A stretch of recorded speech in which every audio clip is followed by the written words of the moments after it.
Libre Expression. Paranormal, phénomènes inexpliqués, ovnis, science et autres réalités. Bonjour à tous, chers auditeurs. Aujourd'hui, on a la joie d'accueillir sur Radio Libre Expression Jean-Jacques Charbonnier, qui est médecin anesthésiste, écrivain et conférencier. Bonjour Jean-Jacques, comment allez-vous ? Bonjour, très bien, mais très heureux d'être parmi vous pour discuter de tous ces sujets très intéressants. Enfin, moi je trouve très intéressant, mais je pense que les auditeurs aussi, parce que on est tous concernés par ce sujet, donc voilà.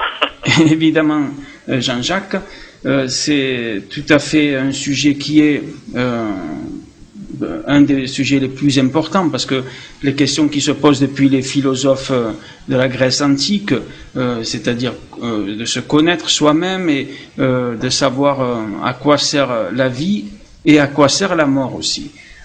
Alors, Jean-Jacques, j'ai lu votre livre, Les 7 bonnes raisons de croire en l'au-delà, édité donc par Guy Trédaniel, et j'ai appris des choses très intéressantes parce que vous abordez tous les sujets. Alors quand je dis tous les sujets, c'est pas seulement les personnes qui ont une expérience, qui sont mortes pour quelques minutes, ils ont eu une crise cardiaque et ils sont revenus à la vie grâce à des électrochocs ou autres, mais c'est plusieurs cas de NDE comme on les appelle, mais vous allez nous expliquer cela, cher Jean-Jacques. Alors, les NDE, c'est quoi pour ceux qui n'ont absolument pas connaissance de ces termes un petit peu anglophones ? Oui, alors moi je suis toujours très surpris qu'il y ait encore des gens qui ne connaissent pas ce sujet, parce que je baigne dedans depuis plus de 20 ans. Et en fait, c'est normal. Il y a des gens qui n'ont jamais entendu parler de ces expériences de mort imminente ou near-death experience, NDE, tout simplement parce que ils se sont pas du tout intéressés au sujet. Pourtant, c'est un sujet qui devrait intéresser tout le monde, puisque a priori la mort nous concerne tous, on va tous mourir, on est tous mortels. Donc un jour on connaîtra nous aussi cette expérience, pas dans sa globalité, puisque ceux qui ont connu cette expérience de mort imminente sont revenus. Donc on va pas tous revenir de la mort, bien sûr. Mais au moins la partie qui concerne donc la sortie de corps, la traversée du tunnel et l'accessibilité à cette lumière d'amour, on la connaîtra, nous, au moment de notre mort, à en croire tous ces récits, sauf que nous, on ne reviendra pas. Donc on franchira l'ultime étape, qui n'a jamais été franchie par les expérienceurs. Alors c'est Raymond Moody qui en a parlé la première fois de ces expériences-là, il y a à peu près une trentaine d'années, même un peu plus, c'était dans les années 70. Il a publié un livre qui a été un best-seller mondial, qui a été édité à 13 millions d'exemplaires langues, qui s'appelle La vie après la vie. Donc c'est lui qui est le premier à collecter tout un tas de témoignages de personnes qui avaient vécu un arrêt cardiaque et qui avaient raconté toujours la même séquence événementielle. Quelle que soit leur culture, leur religion ou leur philosophie, des personnes, au moment de la mort, décrivent à peu près chaque fois la même expérience, la même le même voyage avec des éléments récurrents. C'est-à-dire que ils sortent de leur corps, ils assistent à leur réanimation la plupart du temps, et ils se trompent pas. C'est ça qui est le plus interpellant pour un scientifique, parce que ils voient avec autre chose que leurs yeux, puisqu'ils ne voient plus, ils sont totalement inconscients. Quelquefois, ils traversent les murs, ils voient ce qui se passe dans une autre pièce, et même à des kilomètres de là, et ils reviennent ensuite attirés par un tunnel où, au fond, existe une lumière d'amour. Ils la décrivent comme ça, une lumière qui est d'une puissance incroyable, qui n'éblouit pas, mais qui pourtant vaut 1 million de soleils, comme disait un des expérienceurs. Alors, expérienceur, c'est un néologisme pour désigner les gens qui ont vécu cette expérience-là. Et donc, ils sont dans cette lumière. Quelquefois, ils vont voir des êtres chers décédés, qui vont venir les accueillir pour leur dire que c'est pas le moment. Ils vont voir aussi, quelques-uns voient des anges, des guides spirituels, qui leur disent qu'il faut revenir à la vie, il faut revenir dans le corps, il faut réintégrer leur corps. Et ils vont réintégrer leur corps, certains disent comme le ferait une main dans un gant, en reprenant toutes les douleurs terrestres. et avec une terrible nostalgie de ce moment qui restera à jamais gravé dans leur mémoire et qui restera pour toujours l'expérience la plus importante de leur vie. Et ça interpelle beaucoup parce que nous, quand on voit nos êtres chers disparaître, quitter cette planète, on est très malheureux. Eh ben eux, non, ils sont pas du tout tristes de nous quitter. Ils sont même nostalgiques de quitter cette lumière d'amour. C'est dire quand même la puissance de cet amour qu'ils reçoivent dans la lumière, qui d'un instant balaye d'un revers de main tout l'amour qu'on a recueilli sur cette planète avec notre famille, avec le conjoint, les enfants. Et ben, tout cet amour-là, qui est pourtant puissant, eh ben, c'est peanuts par rapport à cet amour rencontré dans la lumière. C'est ça qui est le plus interpellant dans ces expériences-là. Comment, en quelques millièmes de seconde, en quelques centièmes de seconde, on peut être à ce point connecté à un amour aussi puissant qui relègue donc en deuxième position tous les amours terrestres qu'on a pu rencontrer au cours de sa vie sur cette planète. Donc ça interpelle beaucoup, et puis quand on les écoute, on est vraiment saisi par ça. Et puis ils vont revenir complètement transformés par cette expérience qui restera à jamais. L'expérience là, l'état à tel point qu'ils pourront changer de vie totalement, changer de profession. Quelquefois leurs amis ne les reconnaîtront plus, surtout s'ils sont très ancrés sur avant l'expérience sur des valeurs matérielles. Ils vont être détachés des valeurs matérielles. Ils vont vouloir donner un petit peu de cet amour qu'ils ont recueilli dans la lumière en voulant communiquer avec les autres. Certains vont devenir soignants, magnétiseurs, d'autres deviendront médiums, d'autres artistes. Donc bref, on a l'impression qu'ils veulent partager cet amour qu'ils ont reçu. Ils ont tellement reçu qu'ils veulent après partager ça avec les autres. Et ils ont compris comment il fallait se comporter sur cette planète pour être heureux, à savoir être tourné vers les autres et donner de l'amour aux autres. C'est la leçon que l'on retient dans tous ces récits que j'ai pu recueillir depuis plus de 20 ans. J'ai recueilli plusieurs centaines de récits, et c'est ça qui est le plus interpellant, c'est que ces gens-là disent oui, ce qui compte le plus sur cette planète, c'est de donner de l'amour aux autres. C'est comme ça qu'on peut trouver le bonheur. Il n'y a pas d'autre solution. C'est pas en accumulant des richesses matérielles, c'est en donnant de l'amour. Nicole Dron, par exemple, dit que quand elle était dans la lumière, elle a été confrontée à une question très profonde.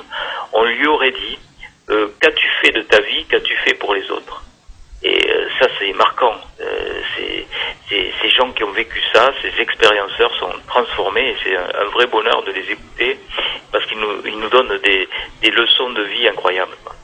Tout à fait, Jean-Jacques. Je me permets, on se tutoie si ça te dérange pas, Jean-Jacques. Ce que aussi, il est important de dire, on a des traces de ces témoignages selon les recherches que tu as fait depuis 20 ans. Depuis quand? Par exemple, depuis le Moyen-Âge, voire même avant le Moyen-Âge? Ah oui, mais tu as raison, parce que tu parlais à l'introduction de tous ces récits mythologiques. On voit, par exemple, dans le mythe d'Air de Platon, on voit bien que ces expériences existaient déjà. Lorsqu'il décrit ce soldat abandonné sur la charrette des cadavres, et qui dit je suis passé dans la lumière et je me suis réincarné dans mon corps. Ça ressemble tout à fait à un récit d'expérienceur. Tout à fait, c'est vrai. Héraclite en a parlé aussi, d'autres philosophes en ont parlé aussi. Dans tout un tas de textes mythologiques, on retrouve ce genre d'expérience, ces allers-retours dans le fleuve des morts. On le trouve dans le livre des morts tibétains, chez les Égyptiens aussi, le livre des morts. Donc on voit bien que c'est une expérience qui est sempiternelle, qui a toujours existé et qui existera encore. Elle existera de plus en plus parce que aujourd'hui on réanime de plus en plus des arrêts cardiaques. Autrefois, c'était quand même assez rare que des gens reviennent de la mort. Tout à fait. Et on peut dire aujourd'hui qu'ils sont bien revenus de la mort.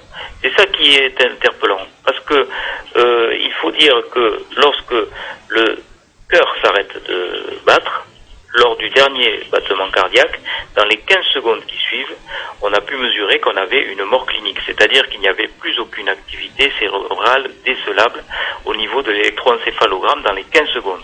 Autant dire que tous ceux qui ont connu un arrêt cardiaque sont bien revenus de la mort. On ne peut plus dire aujourd'hui personne n'est revenu de la mort pour nous raconter ce qui se passait. Ben oui, les gens sont revenus de la mort lorsqu'ils ont été réanimés d'un arrêt cardiaque. Et ils sont revenus parce qu'on est allé les chercher, nous les réanimateurs. Sinon, ils seraient jamais revenus. Et pourtant, il y a encore des médecins, on entendra ce discours, oh la mort, vous savez, on sait pas ce que c'est, personne n'en est revenu. Ben oui, il y a des gens qui reviennent de la mort aujourd'hui, qui reviendront de plus en plus de ces états, parce que il y aura des défibrillateurs semi-automatiques qui vont être mis en place un petit peu partout, dans les grands centres urbains, dans les lieux de rassemblement du public. Et vous, moi, on sera amenés à faire des électrochocs à des patients, enfin, des gens qui vont être en arrêt cardiaque et qui vont revenir de ces arrêts cardiaques. 15 secondes, c'est une période qui est largement dépassée dans les conditions optimales de surveillance de l'activité de réanimation de soins intensifs où je travaille. Eh bien, on a des électrocardiogrammes qui mesurent en permanence l'activité du cœur et dans les meilleures conditions possibles donc d'intervention pour corriger un arrêt cardiaque, il y a une période incompressible qui a été mesurée qui est de 2 minutes. Donc, on dépasse largement les 15 secondes. Donc tous ces gens sont bien revenus de la mort. Et dans 18% des cas, dans 20% des cas dans mon étude, dans 18% pour celle du docteur Pin van Lomen, ces patients nous racontent cette fameuse expérience de mort provisoire. Moi j'appelle même plus expérience de mort imminente, puisque la mort est déjà là, elle est installée.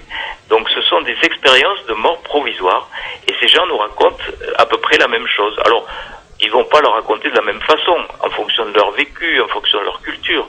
Mais c'est un petit peu comme si vous ameniez un Esquimau, un Toulousain, un Russe à Venise. Ils vont vous raconter ça de façon différente. Mais au total, on verra bien que les 3 personnes sont bien allées dans la même ville. Donc c'est la même chose pour ces expériences-là. Il y a des enfants qui vivent l'expérience aussi et qui racontent avec leurs mots d'enfant l'expérience. Par exemple, un enfant dit « j'ai vu un monsieur qui s'éclairait tout seul pour décrire l'être de lumière ». Donc c'est avec des mots d'enfant. Des aveugles aussi ont vécu l'expérience, des aveugles de naissance. Et ils retrouvent la vue, ils donnent des informations visuelles lors de l'expérience. Alors que, bien sûr, ils ne peuvent pas avoir vu avec leurs propres yeux, ils ont vu avec autre chose. Et dans ces moments-là, les gens ont vraiment l'impression d'avoir une conscience qui est beaucoup plus performante que lorsqu'on est en état de veille, c'est-à-dire qu'ils peuvent traverser les murs, voir à travers la matière, voyager dans le temps et dans l'espace. Bref, une conscience qu'on est loin d'avoir lorsqu'on est éveillé avec, entre guillemets, une conscience normale, alors que peut-être que la conscience normale, c'est de l'autre côté, une fois que le cerveau s'éteint.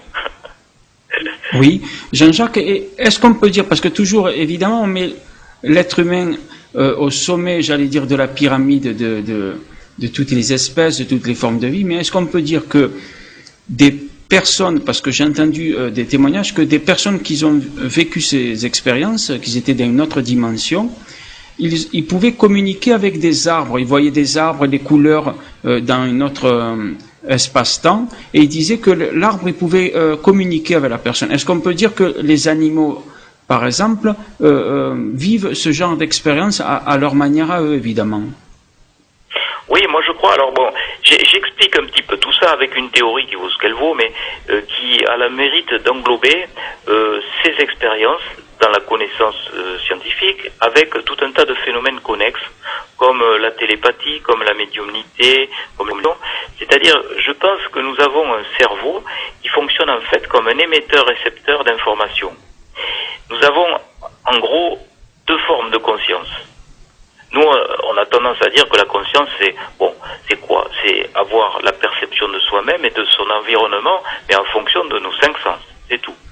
Mais lorsque on éteint notre conscience analytique qui analyse tout avec nos 5 sens, eh bien on peut développer une conscience intuitive. Et cette conscience intuitive est extrasensorielle. Elle est capable donc de nous faire percevoir des choses, comme vous dites, les animaux, qui par exemple perçoivent des choses que nous ne pourrons pas percevoir, qui ont des prémonitions, qui ont des intuitions, qui par exemple avant le tsunami, un certain nombre d'animaux ont été alertés bien avant les humains.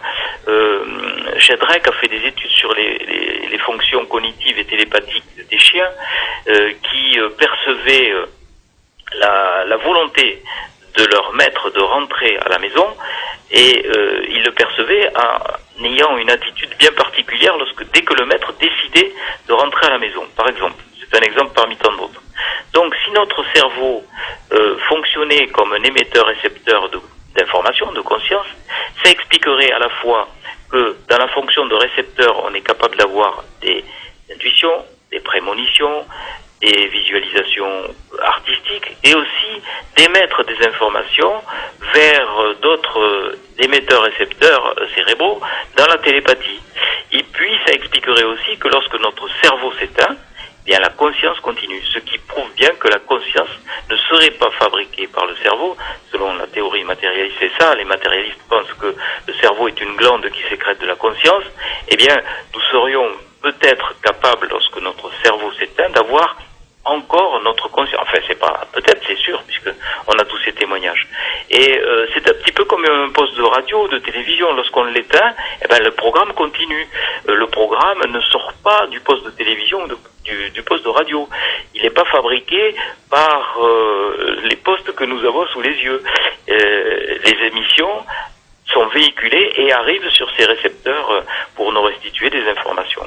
Donc ça fonctionnerait un petit peu comme ça. Et c'est une explication qui permet d'intégrer tous les phénomènes connexes aux expériences de mort provisoire. Donc c'est pour ça que je dis que oui, après il y aura peut-être des communications avec des puissances énergétiques qui nous dépassent, comme celles que vous évoquiez au niveau des arbres, tout un tas d'énergies vibratoires. Les médiums, par exemple, il suffit qu'ils mettent leurs mains, leurs récepteurs cutanés sur un mur d'une maison pour avoir d'emblée des flashs d'informations qui leur arrivent. Ils vont être capables de pouvoir restituer le passé d'une habitation, par exemple, ou d'un objet. Donc tout ça, toutes ces perceptions extrasensorielles seraient possibles grâce à cette conscience intuitive qui est exacerbée au moment de ces expériences de mort provisoire. Oui, est-ce que cette conscience universelle qui, je rappelle, donc engloberait non pas seulement la conscience humaine, mais des animaux, d'autres formes de vie, des arbres, etc. Est-ce que cette conscience, on peut dire qu'elle a une connexion avec d'autres consciences qui vivent dans des mondes parallèles? Alors, je sais que ça paraît peut-être un petit peu compliqué pour ceux qui ne connaissent pas, je veux dire, ces théories qui sont en tout cas prouvées par la physique quantique, des mondes parallèles. Est-ce que ces mondes parallèles sont les mêmes que les personnes, quand ils décèdent, ils vont dans ces mondes-là, où ça n'a rien à voir? À ton avis, Jean-Jacques, qu'est-ce que tu peux dire sur cela? Moi, j'ai eu de grandes discussions avec les gens qui font de la physique quantique, qui sont complètement passionnés par ça, parce que les rares scientifiques qui sont ouverts aux phénomènes inexplicables et inexpliqués. Les scientifiques pourraient se diviser en deux camps, si tu veux. D'un côté, tu as des scientifiques rationalistes, matérialistes, qui sont terriblement gênés par l'inexplicable et l'inexpliqué parce que ça rentre pas dans leur cadre, et donc ils rejettent les informations plutôt que d'essayer de les intégrer, les comprendre. Et puis d'un autre côté, il y a les scientifiques curieux et terriblement excités par l'inexplicable et l'inexpliqué, comme les gens qui font la physique quantique. Alors eux, ils sont passionnés par tout ça parce que ça rejoint effectivement ce que tu dis, c'est-à-dire la théorie des mondes parallèles, la théorie des cordes, des univers impliqués, l'observation qui crée l'événement, et c'est uniquement l'observation qui fait l'événement, donc qui veut dire qu'il existe d'autres événements dans des mondes parallèles, avec le fameux exemple du chat de Schrödinger qui est caricatural, mais qui permet grossièrement d'expliquer que c'est l'observation qui crée notre propre réel. Je résume pour les auditeurs, on met un chat dans une caisse avec des boulettes empoisonnées, de deux choses l'une. Au bout d'un certain temps de T, soit il aura mangé les boulettes, il sera mort, soit il les aura pas mangées, il sera vivant. Eh ben, c'est la seule observation du chat mort ou vivant qui va nous situer dans son univers. On va soulever le couvercle, si on le voit mort dans la caisse, c'est qu'il existe vivant dans un autre univers et inversement. Donc ce sont des modèles de pensée mais qui sont très intéressants parce que ça permet de relativiser notre ignorance conceptuelle sur la vie et sur la mort et sur l'observation des phénomènes. Et les capacités extrasensorielles s'expliqueraient mais plus que l'explication, je crois que ce qui compte surtout, c'est d'exposer les réalités telles qu'on les voit, telles qu'on les perçoit. Donc moi, c'est vrai que j'ai un poste privilégié en étant anesthésiste réanimateur. Je suis confronté assez régulièrement à tous ces témoignages d'expériences de mort provisoire. Et on m'écrit beaucoup, il se passe pas une semaine sans que je reçoive 2 ou 3 témoignages supplémentaires de personnes qui ont vécu ces expériences de mort provisoire. Et puis après, moi, je suis pas là pour donner des théories, je propose un modèle, parce qu'il intègre un certain nombre de phénomènes connexes, comme la télépathie, la médiumnité, etc. Parce que moi, je pense qu'il faut tout intégrer, il n'y a pas de raison d'isoler quoi que ce soit. Et puis, je suis là pour donner des informations et le fruit de mes recherches. Maintenant, c'est à chacun de faire en fonction de sa philosophie, en fonction de sa religion, en fonction de sa propre approche intellectuelle, de faire feu de ce bois-là que je propose. Parce que je suis pas un gourou, je vais pas dire ça fonctionne comme ça et comme ça, j'en sais rien. Je propose une théorie, voilà, compte tenu de ce que je sais et du fruit de mes recherches. Maintenant, je pense qu'il faut avoir l'humilité de dire que c'est peut-être pas comme ça du tout que ça fonctionne. Mais au moins, ça a le mérite d'expliquer simplement les choses.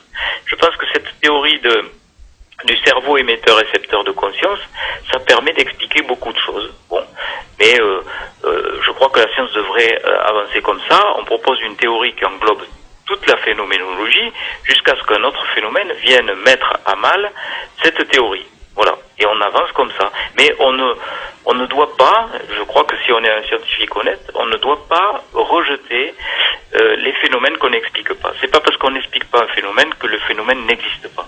Et moi, c'est ce que je reproche beaucoup aux scientifiques actuellement, c'est que les scientifiques matérialistes disent « je ne veux pas entendre parler de tout ça, je ne veux pas entendre parler de témoignages de vie après la mort, je ne veux pas entendre parler d'intuition, de prémonition, je ne veux pas entendre parler de télépathie, parce que je ne comprends pas. » Voilà.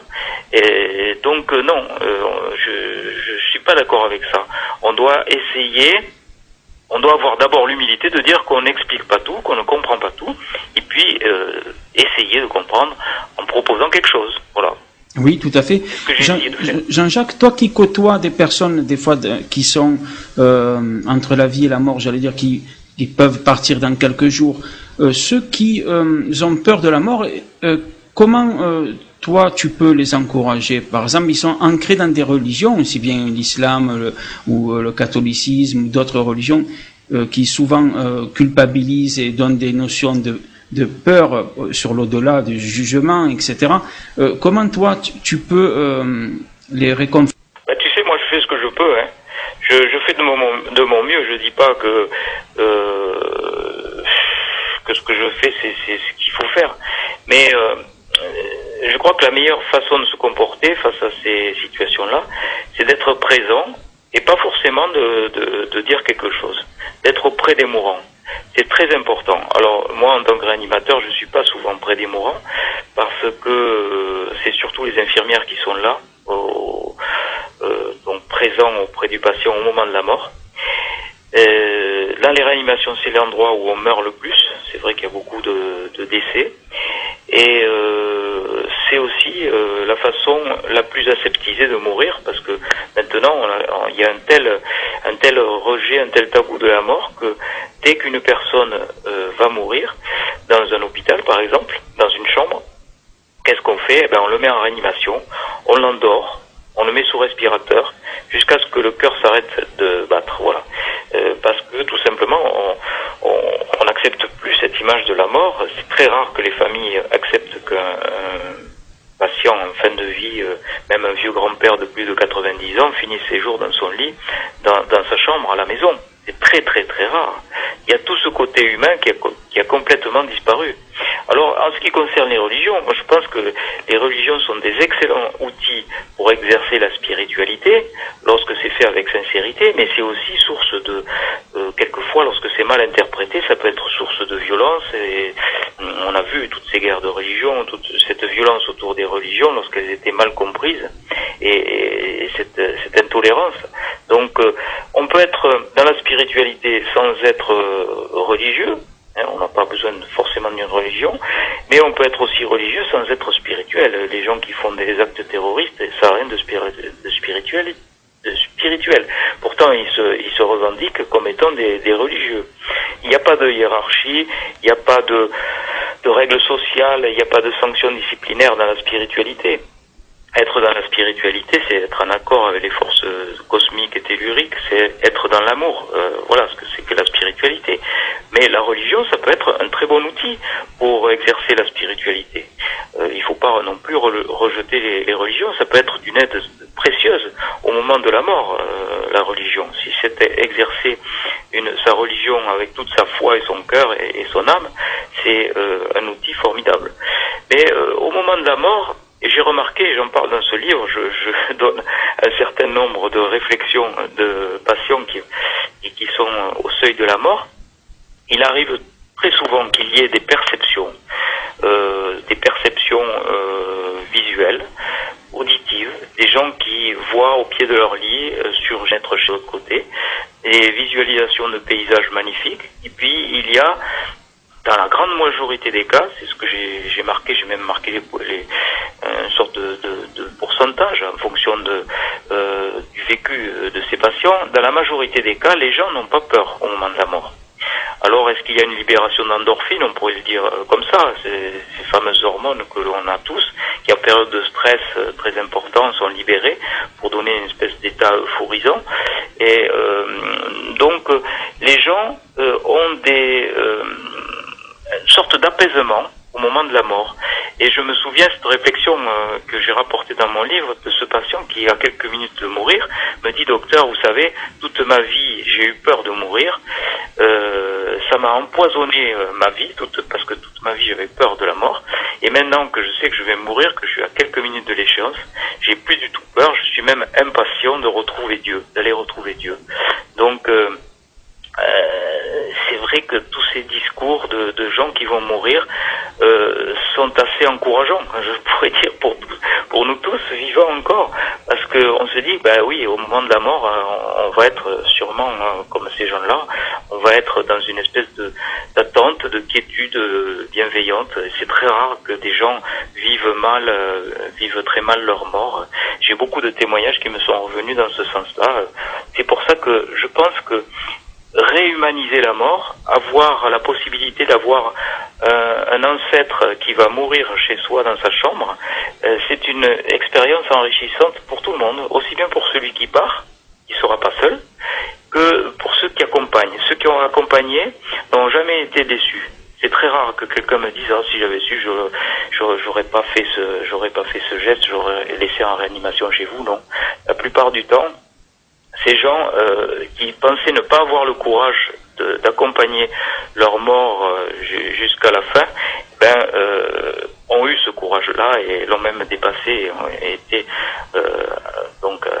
avec des souvenirs ensuite merveilleux de ce moment-là, de la mort qui fait partie intégrante de la vie, qui devrait faire partie intégrante de la vie. Alors que là, on a largement dépassé donc cette perception de la mort, hélas, en Occident. Oui. Tout à fait, Jean-Jacques. Et sur ton livre, Les 7 bonnes raisons de croire à l'au-delà, à la page 148, tu parles de François Brune, le père qui est mondialement connu et qui aborde le sujet des TCI ou transcommunication instrumentale. J'aimerais que tu nous en parles de cela. Qu'est-ce que c'est déjà? Mais aussi, est-ce que tu penses que dans plusieurs siècles ou plusieurs millénaires, quand l'homme va tellement évoluer au niveau non-lunaire, il sera tout à fait facile pour les êtres humains d'envoyer des messages, comme un peu aujourd'hui on envoie des textos ou des messages ou carrément téléphoner, parler avec des chers disparus qui sont dans une autre dimension. Est-ce que tu crois qu'un jour on arrivera à ce stade, mais aussi, comme je disais, dis-nous qu'est-ce que c'est la transcommunication pour ceux qui ne connaissent pas du tout. Oui, ben moi je connaissais pas du tout, j'étais comme toi. Enfin, plutôt, je sais que tu connais, mais tu poses très peu. Ah oui, de façon candide, mais moi je connaissais pas du tout ce phénomène-là, la transcommunication instrumentale, ni la médiumnité d'ailleurs, je connaissais pas du tout. J'avais vaguement entendu parler de ça, mais je pensais que tous les médiums étaient des charlatans, par exemple, tu vois. Je pensais que après, quand on m'a parlé de ces transcommunications instrumentales, je pensais que c'était une vaste fumisterie, un attrape-gogo, tout ce que tu veux, jusqu'à ce que je m'intéresse au sujet. Et je pense que c'est bien malheureusement souvent ça, c'est par ignorance qu'on rejette les informations, et lorsque on connaît ces informations-là, et qu'on commence à s'y intéresser, on change d'avis du tout au tout. Et c'est ce qui s'est passé pour moi, pour la médiumnité et pour la transcommunication instrumentale. Alors qu'est-ce que la transcommunication instrumentale? C'est de recueillir des informations, non pas venant de l'au-delà, non pas avec un récepteur cérébral, comme dans la médiumnité, mais sur un support vibratoire, qui peut être un poste de télévision, qui peut être une bande phonique, une bande d'enregistrement. On a des éléments vibratoires qui viennent d'une autre dimension et qui donnent des informations très précises et qui donnent donc quelquefois des voix de disparus. Alors ça paraît complètement invraisemblable quand on parle de ça.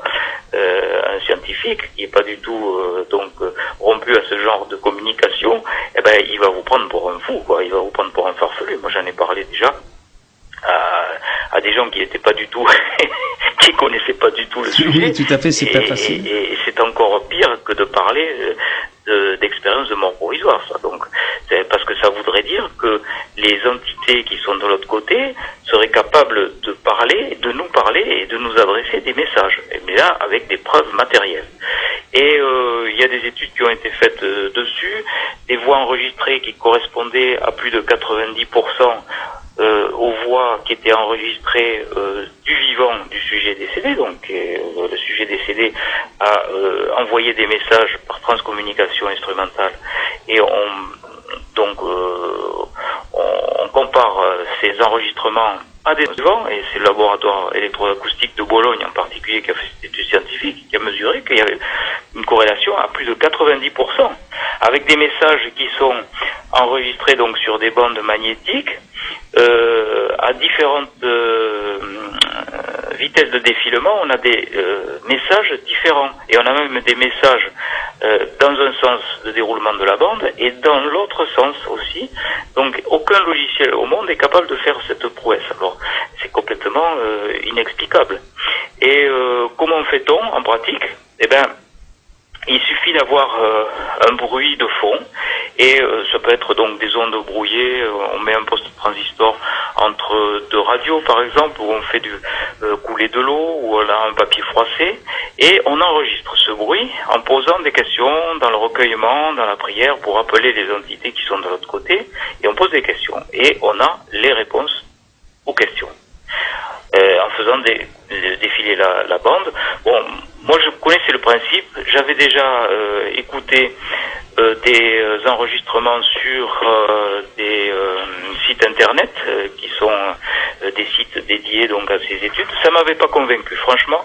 Je me suis dit bon, ce sont des voix souffles, c'est vrai que il faut vraiment prêter l'oreille pour avoir les messages. Et puis le père Brune me dit, tu devrais venir à Caen, tu vas écouter ce qui va se passer, parce que l'année dernière on a rentré en contact avec mon frère décédé, et je n'ai pas eu un échec. J'ai eu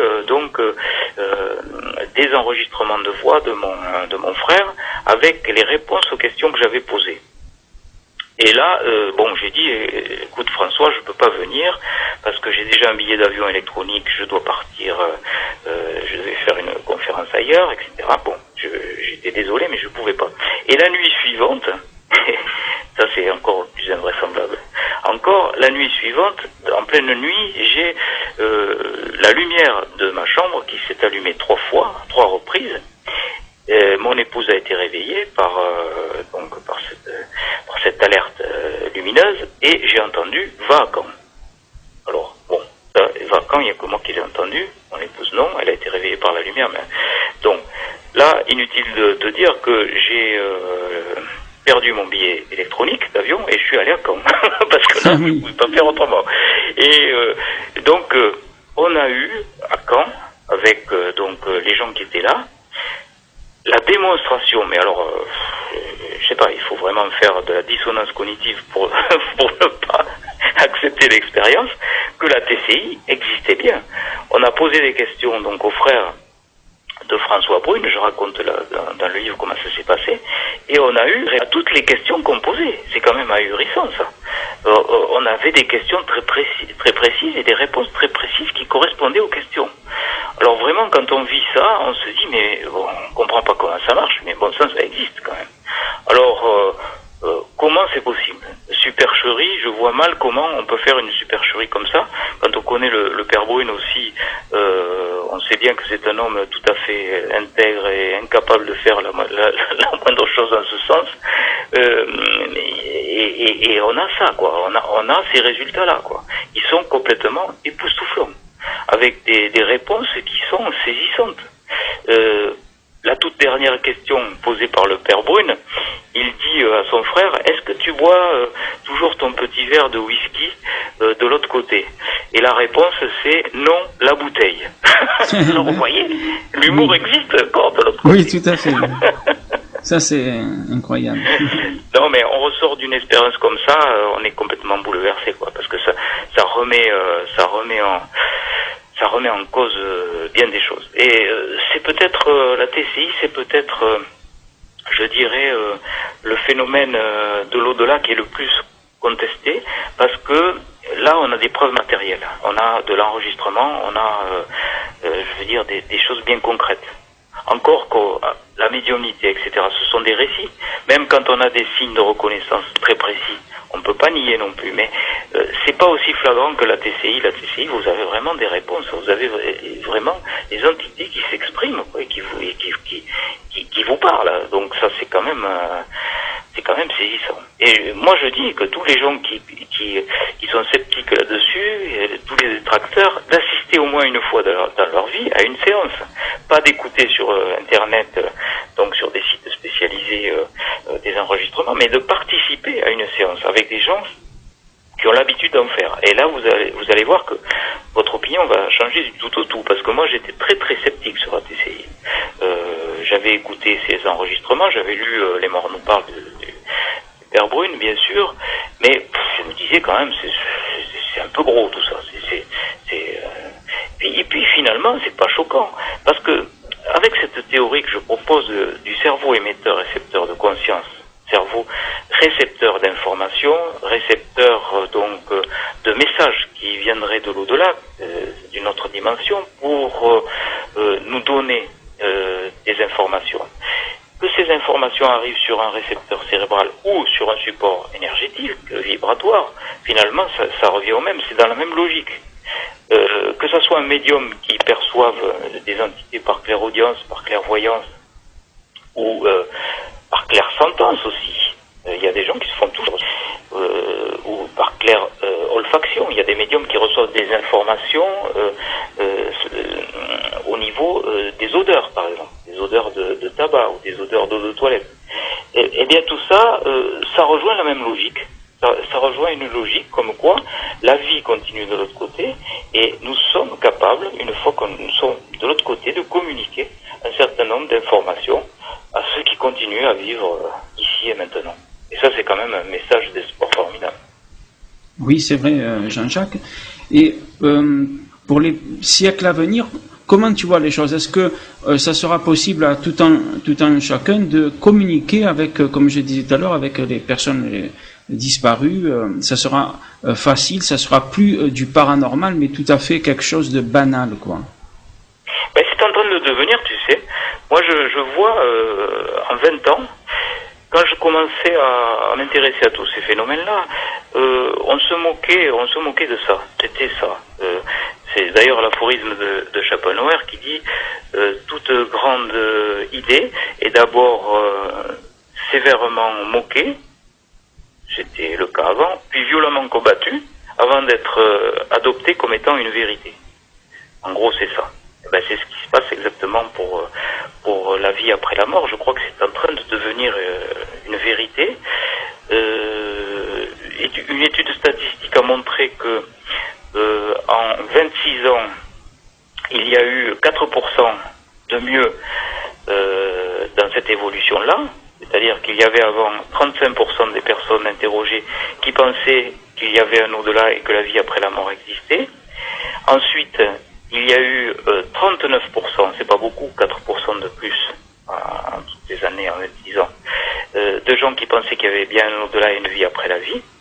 Et aujourd'hui, donc, en l'espace de 3 ans, les 3 dernières années, il y a plus de 53% des gens interrogés qui pensent qu'il y a bien une vie après la vie. Donc c'est fulgurant, c'est un progrès qui n'a jamais été aussi fort dans le domaine de la croyance à un au-delà.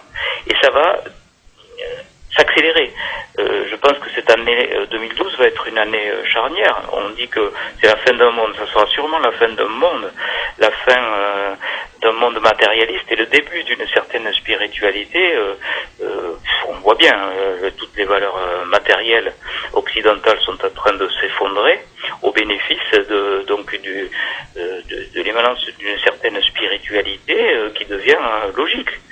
Et lorsque la science et la spiritualité se rejoignent, puisqu'on est quand même dans un monde occidental scientiste, et ben là, il y a un nouveau paradigme qui arrive au niveau de la vie et au niveau de la mort. Et ça, on ne peut que s'en féliciter quand même, parce que il était temps que les choses changent.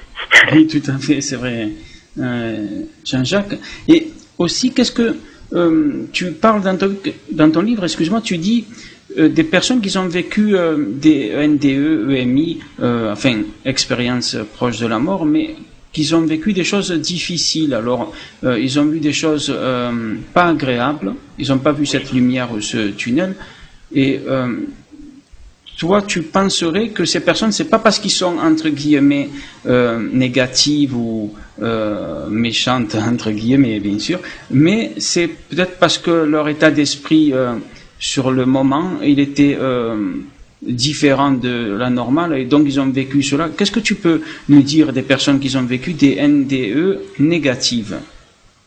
Oui, mais tu as raison d'en parler parce que ça existe aussi. Maurice Rowling avait fait une étude là-dessus, c'est un cardiologue qui s'était beaucoup intéressé à ces expériences négatives. En gros, nous on dit, l'expérience classique elle est merveilleuse, on est dans une lumière d'amour, etc. Mais il existe un certain nombre de personnes, moins de 5% des cas, où cette expérience est véritablement une épreuve difficile, où les gens disent avoir été poursuivis par des démons, traversés des laps de feu, poursuivis ou englobés par des figures géométriques. Enfin, bref, on voit qu'il y a bien quelque chose de pénible, de fastidieux à vivre cette mort-là. Et peut-être il y a moins en pourcentage, c'est Maurice Rowling qui le dit, c'est sûrement sous-évalué cette population parce que il est déjà difficile de communiquer qu'on a vécu une expérience comme ça, mais en plus raconter qu'on a traversé l'enfer, c'est pas très glorieux. Donc beaucoup de gens doivent se taire lorsqu'ils ont vécu cette expérience-là. Mais en fait, ce qu'il faut en retenir, c'est que la majorité des gens, tout au moins lorsqu'ils peuvent communiquer sur cette expérience et qu'ils l'ont intégrée et qu'ils ont pu la raconter, eh bien, avaient vécu ça comme quelque chose de plutôt positif. L'expérience se transforme en une expérience positive. Soit elle devient positive dans l'expérience elle-même, c'est-à-dire au début elle est pénible et puis elle devient plutôt agréable, soit elle est après, donc dans le vécu, elle est devenue une expérience positive. Donc la totalité est restée négative de l'expérience, mais les gens qui sont revenus à la vie ont vécu ça comme un avertissement de l'au-delà, leur disant mon petit vieux, si tu veux que les choses se passent mieux parce que tu vas passer de l'autre côté, tu as intérêt à changer ta vie. Et les gens sont transformés de la même façon, c'est-à-dire qu'ils vont se détacher des valeurs matérielles de ce monde, ils vont être tournés vers les autres, et ils vont intégrés, caritatifs, humanitaires, enfin bref, ils vont vouloir aider les autres et transformer leur vie pour ne pas que... Ça sera une leçon donnée de l'au-delà, pour dire qu'il faut changer sa vie pour pas que ça se passe comme ça la prochaine fois. Et ils en sont persuadés d'ailleurs, hein, ils disent, ben oui, moi je sais que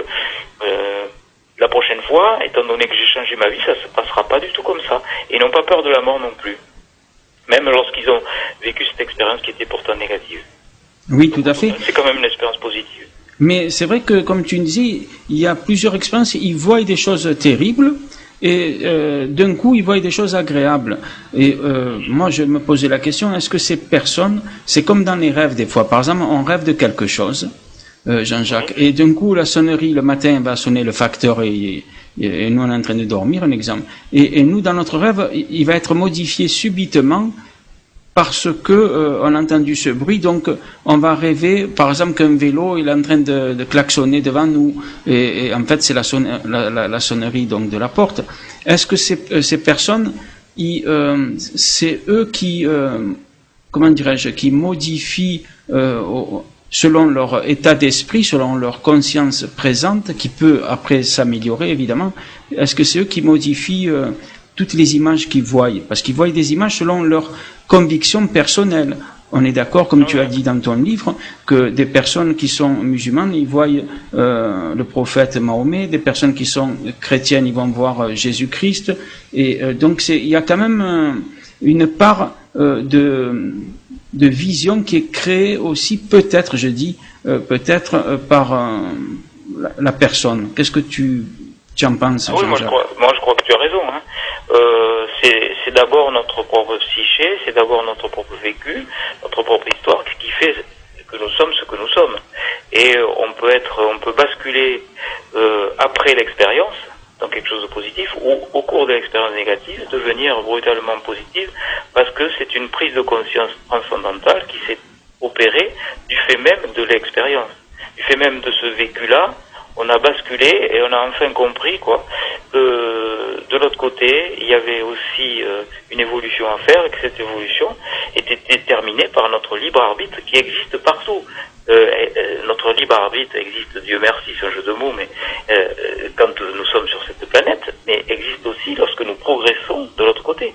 À écouter tous ces témoignages-là et tout ce que nous disent les médiums qui corroborent effectivement les témoignages, eh bien il y a une progression qui se fait dans les deux plans, que ce soit dans le plan de l'invisible ou dans le plan ici et maintenant. Donc oui, tout ça c'est sur la même logique, qui montre que nous sommes propres de devenir. Nous ne sommes pas quand même des robots qui sont téléguidés par des espèces de faisceaux laser qui viennent percuter notre émetteur-récepteur cérébral pour nous dire ce qu'il faut faire. Nous avons la possibilité d'ouvrir nos récepteurs à toutes ces informations. Nous avons aussi possibilité, hélas, c'est ce qui se passe le plus souvent dans le mode occidental, qui est envahi par le mental et par la conscience analytique, la possibilité de tout fermer. Mais je pense que nous sommes tous finalement avec cette capacité médiumnique, à condition de savoir s'ouvrir suffisamment à tout ce champ d'informations qui nous arrive en permanence. On est sollicité en permanence, on ne s'en rend pas compte. Et c'est comme les ondes de nos téléphones, ils nous traversent en permanence de toutes parts et on ne les perçoit pas. Bon, ben là c'est pareil, dans le monde de l'invisible, on a aussi des informations qui nous arrivent d'autres dimensions, qui nous arrivent de l'au-delà. Et certains qui sont à l'écoute, qui ont développé leur propre médiumnité ou leurs propres intuitions, leurs propres prémonitions, sont capables donc de recevoir ces informations. Et on aurait tout intérêt à développer nos capacités extrasensorielles pour pouvoir avoir ces possibilités-là. Certains s'en sont servis d'ailleurs, la CIA s'en est servie, un certain nombre de médiums qui donnaient des informations, la police aussi, pour retrouver des cadavres par exemple, et pour résoudre des enquêtes policières. Alors pourquoi ne pas se servir de ça en médecine aussi, avec des médiums qui seraient capables, comme ça se fait d'ailleurs au Brésil, dans des universités médicales, de travailler en collaboration avec des médiums et des médecins pour donner des informations dans l'intérêt du patient. Oui, et Jean-Jacques, est-ce que, par exemple, la suite logique de donc la vie, la mort, est-ce que la suite logique serait pas la réincarnation? Est-ce que tu t'es intéressé à ce sujet? Tu as fait des recherches et... Oui, je me suis intéressé bien sûr, parce que c'est aussi dans cette logique. Que devient l'esprit une fois que donc il est désincarné? Est-ce qu'il y a cette évolution? Moi je pense que oui, l'évolution continue. Est-ce qu'il y a des allers-retours? Est-ce que alors je sais qu'il y a des travaux de Ian Stevenson qui ont été faits, ces travaux ont été faits pour montrer qu'il y avait un certain nombre d'enfants par exemple qui étaient capables de reconnaître des endroits où ils avaient vécu dans des vies antérieures, des stigmates qui étaient sur des corps, comme s'il y avait eu des blessures dans des vies antérieures, un certain nombre de signes quand même qui montreraient qu'il y ait cette possibilité. Maintenant, ça je crois que c'est plutôt du phénomène de la croyance. Rien ne nous dit que ces enfants n'ont pas été sollicités par des informations venant d'une autre dimension et reçues comme une sorte de modèle pour dire que oui, ils avaient vécu dans cet endroit-là. Tu vois ce que je veux dire? Donc, Oui, tout à fait. Il n'y a pas une preuve vraiment à 100% pour dire que la réincarnation existe, mais il y a quand même un bon faisceau d'arguments pour dire que ça semblerait assez logique. Maintenant, il y a des difficultés, parce que comment des médiums seraient capables de donner des informations sur une entité désincarnée qui a quitté ce monde depuis plusieurs dizaines d'années, si elle est réincarnée. Et il y a un certain nombre de phénomènes qui seraient à éclaircir quand même si on prend en compte cette réincarnation-là. Alors que la majorité des habitants de cette planète pensent que la réincarnation existe quand même. Donc voilà. Et moi, si tu veux, en tant que médecin réanimateur, je ne veux surtout pas dire il faut croire en ceci ou il faut croire en cela. Je suis là pour donner des informations. Après, les gens, c'est en fonction de leur recherche, de leur croyance, de leur chemin particulier, spirituel, d'investigation, intellectuelle, qui vont alimenter leur théorie ou leur croyance en fonction de ce que je vais dire. Mais moi, je vais surtout pas dire la réincarnation existe ou la réincarnation n'existe pas. C'est pas mon truc. Je suis là pour dire voilà, moi j'ai recueilli un certain nombre de témoignages de personnes qui ont vécu ça et ça. J'ai eu personnellement un certain nombre d'expériences en TCI. Voilà quelles ont été ces expériences-là. Maintenant, voilà, les gens font ce qu'ils veulent avec ça. Moi, j'ai pas la prétention de me changer en gourou en disant ça fonctionne comme ça et pas autrement. Écoutez-moi, c'est moi qui ai la vérité. Tu vois ce que je veux dire? Oui, tout à fait. C'est dangereux. Donc moi je dis ça peut être une logique, la réincarnation. Ça peut être aussi quelque chose qui n'existe pas, j'en sais rien. J'ai une petite j'ai une petite croyance au fond de moi, mais à partir du moment où c'est du domaine de la croyance, je dois pas l'exposer. C'est pour ça que je préfère dire voilà où j'en suis moi dans mes recherches et voilà ce que l'on peut dire de la réincarnation. On peut dire qu'il y a un certain nombre de pistes qui orienteraient vers ça, mais c'est pas suffisamment solide pour dire que c'est absolument sûr à 100% de manière scientifique. Oui, je vois tout à fait. Parce que il y a des preuves, mais est-ce que tout le monde se réincarne? Ça, c'est vrai que c'est pas certain, quoi. Je veux dire, ceux qui sont vraiment qu'ils en font de la réincarnation une heure, oui. Mais moi, je sais pas. Comme toi, je me pose des questions aussi. Oui, parce que moi, ce qui me dérange, il y a des arguments pour et des arguments contre. Dans les arguments contre, ce qui me dérange, c'est dans les contacts médiumniques. Si on admet que il y a des gens, notamment, on parle beaucoup du Padre Pio, etc., qui sont capables de communiquer avec les vivants dans des entretiens médiumniques. Ça veut dire qu'ils sont pas réincarnés. Leur esprit est encore dans l'au-delà et nous donne des informations. Logiquement, c'est vrai. Mais aussi, il y a l'hypothèse qui dirait que on a des doubles dans des mondes multidimensionnels, des mondes parallèles, et que ces doubles, ils ont une vie différente de nous, mais c'est une partie de notre conscience. Alors peut-être que eux pourraient être dans tel endroit. Comme on voit, il y a eu des cas avérés, prouvés par la science, que des gens se sont dédoublés dans la dimension terrestre déjà, hein, entre deux personnes. Tu vois ce que je veux dire, Jean-Jacques? Oui, dans la bilocation, oui. Voilà. Donc on pourrait dire le Padre Pio est apparu à plusieurs endroits. Voilà. Ils sont vivants. Oui, et il y en a d'autres personnes comme ça qui ont apparu avec des témoins, que c'était vérifiable, etc. Donc on pourrait dire que on est dans d'autres mondes multidimensionnels. Peut-être des fois on parle avec d'autres nous, entre guillemets, par des rêves. C'est pour ça que des fois dans des rêves on se voit différent. Peut-être que dans le domaine du rêve justement, il y a, ça serait les mêmes dimensions que l'au-delà. Qu'est-ce que tu en penses, Jean-Jacques? Ah, moi je pense que tu as raison. Hein. Ça rejoint tout à fait la physique quantique d'ailleurs. C'est pour ça que la réincarnation, il ne faut pas dire ça existe ou ça n'existe pas. Moi je dis, je n'en sais rien. C'est du domaine de la croyance.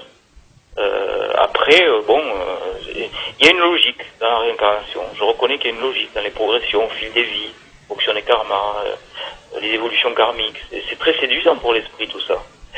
Mais voilà. Je pense que c'est du domaine de la croyance. Oui.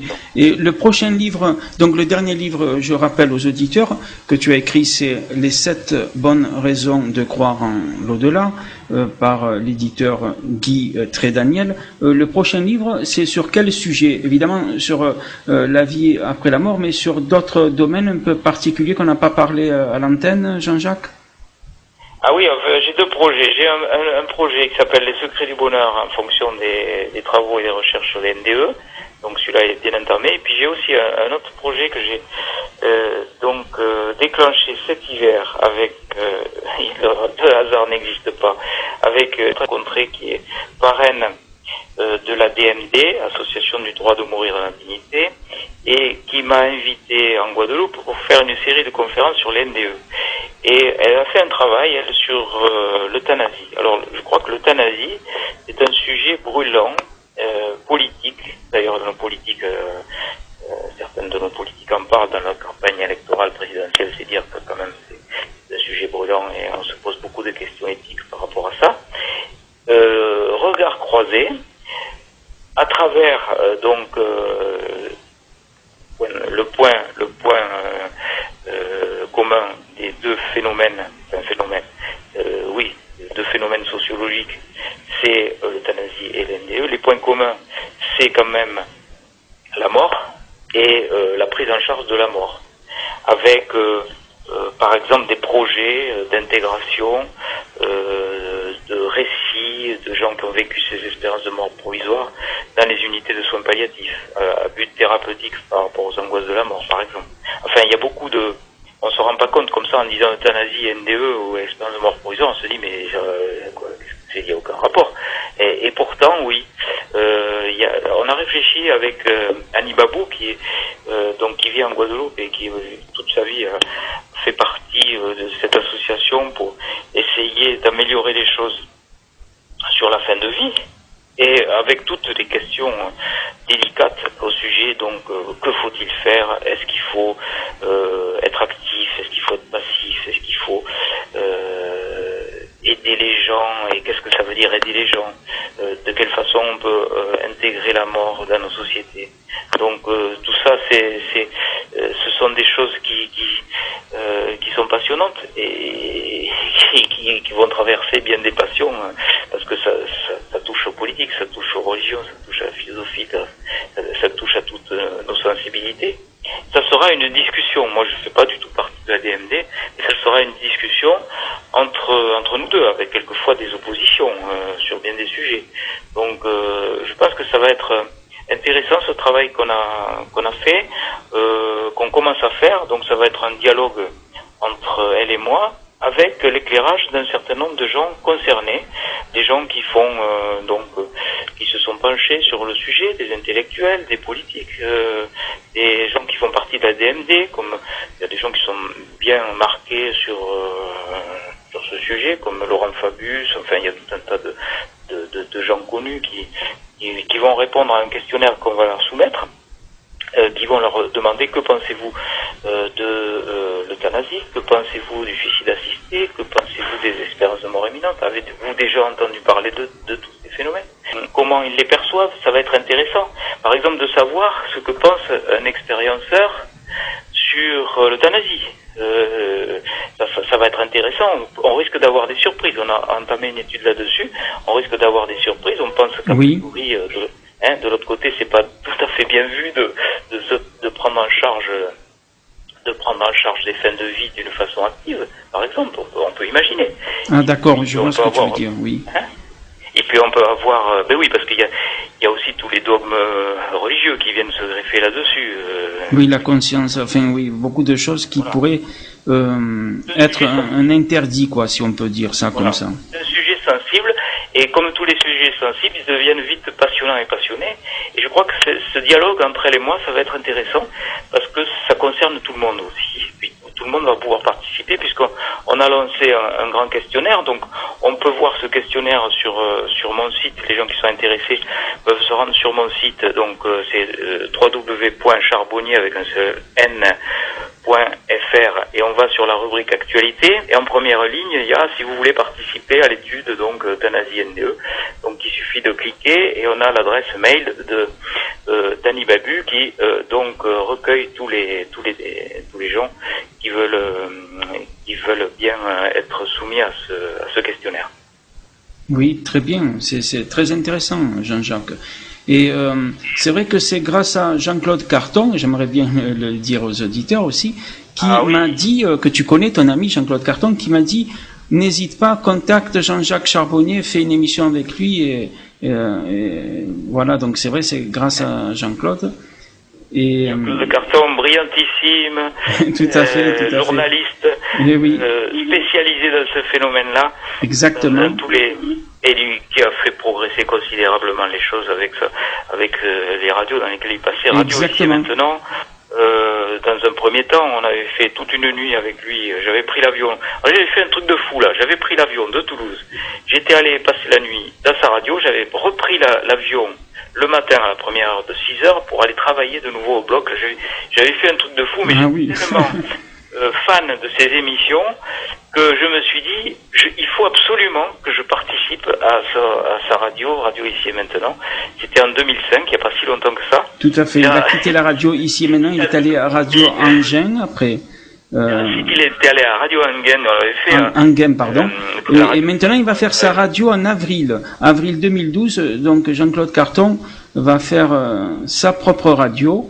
Et donc, on attend ça. Ça sera encore mieux. Parce oui, tout à fait. La radio Enghien qui était très passionnante avec Mario Beauregard, qui est chercheur en neurosciences à Montréal, au Canada, et qui était venu dans les studios aussi, et qui était fatigué parce qu'il avait fait le voyage et avait passé 3 heures en radio. On avait eu en ligne Jean Stone, qui est ce physicien très connu qui a fondé l'université pluridisciplinaire à Paris et qui était en liaison du Japon. Il nous a téléphoné pour participer à l'émission. On avait eu un moment formidable. C'est super. Vraiment, Jean-Claude Carton, il connaît beaucoup de monde, grande culture, oui, et avec un esprit, avec un humour qu'on lui connaît, un franc-parler. Moi, je l'adore. C'est vraiment l'animateur radio. Je dirais pas mon préféré parce qu'après il va y avoir des jaloux peut-être. Mais il fait partie. Non, tout à fait. En tout cas, on le salue bien, Jean-Claude. Je vais sûrement participer à une de ces émissions dès que la radio sera en place. Oui, tout à fait. En avril, là. Radio Enghien aussi, j'ai un projet de... Alors, je me souviens plus quand c'est. Je crois que c'est la semaine prochaine. Je dois faire une intervention en direct à minuit. C'est toujours à des heures impossibles. Et je serai aussi l'invité d'honneur de Philippe Bouvard pour la 3e fois. Une émission Les Grosses Têtes. Alors, on va enregistrer ça le 21 février. Et puis, je sais pas, ça va passer... très bien, oui. Oui. Écoute, Philippe Bouvard s'intéresse beaucoup à ça. Oui, c'est intéressant. Oui, Philippe Bouvard, il avait très peur de la mort quand il était jeune. Il pensait qu'il allait mourir très jeune. Et finalement, il vieillit bien et c'est bien. Tant mieux pour lui. Ah oui, et puis son dernier livre est super, Je suis mort et après. Il évoque un petit peu ça et on voit bien qu'il a cette sensibilité-là, quoi. Mais chaque fois qu'il me reçoit, il est très heureux parce que, bien sûr, avec l'humour, l'humour c'est une bonne façon aussi de se détacher je dirais, de nos distractions et de notre ego, parce que quand on commence à faire l'autodérision, ça je crois que c'est la meilleure façon de se détacher un peu de son ego, et puis on dit aussi qu'on est spirituel quand on a de l'humour, donc ça se rejoint, vous voyez. C'est vrai, c'est un peu le truc. Tout à fait, Jean-Jacques. En tout cas, je te remercie vraiment d'avoir participé à Radio Libre Expression. C'est moi qui te remercie de m'avoir accueilli. C'était un vrai plaisir. Je te remercie beaucoup, Jean-Jacques, et j'espère qu'on aura l'occasion de faire une autre émission. Avec grand plaisir. Merci à beaucoup. Bientôt alors. Merci beaucoup, Jean-Jacques.